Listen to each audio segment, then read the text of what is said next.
Okay, so this next video we're going to go over the grid.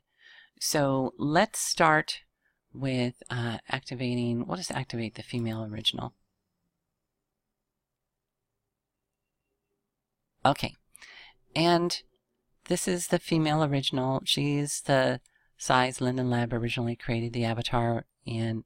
You can see she does have her skeleton.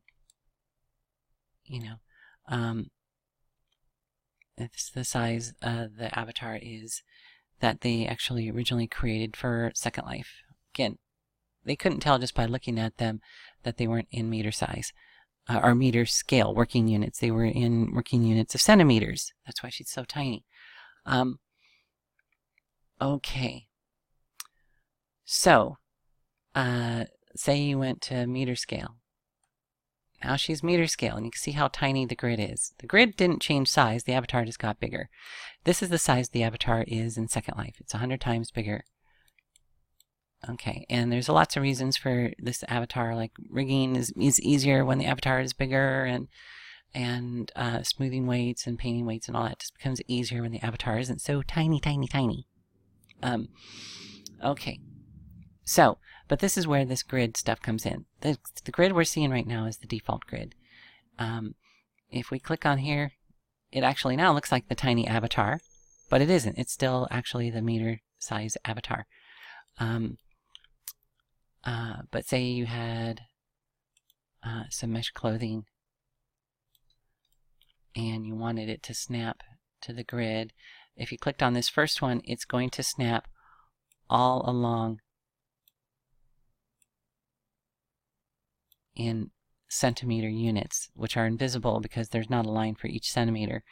And so there's 100 between here and here, 100 between here and here, 100 between here and here and here and here, and there's also 100 between here and here. That's why it looks like it's not snapping, but it actually is. It's just that it's a very small centimeter unit for snapping.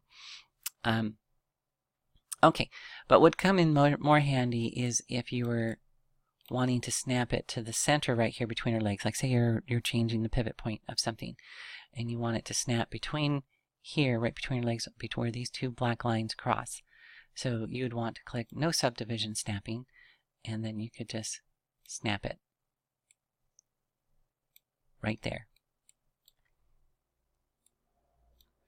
And so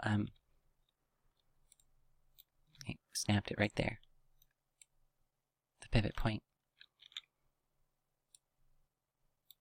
So that's the benefit of this. So that's the new grid feature of being able to switch between these two different grids and all that. Is it just makes it a lot easier, because sometimes you do need to change that pivot point to the center of the grid, and having it on the default is, see how small it is. See, these basically, I think these lines, each one of these lines is a centimeter. I think, I'm not 100% sure. So when you go to here, it's as if you're snapping to these little white lines that used to be there. But see, there's also, let me hide this. See, there's also all these in here that it would snap to. So, same snapping, just different visual grid. But then when you click on this one, now it's going to snap to where the intersection these lines are. These are meters. So, awesome.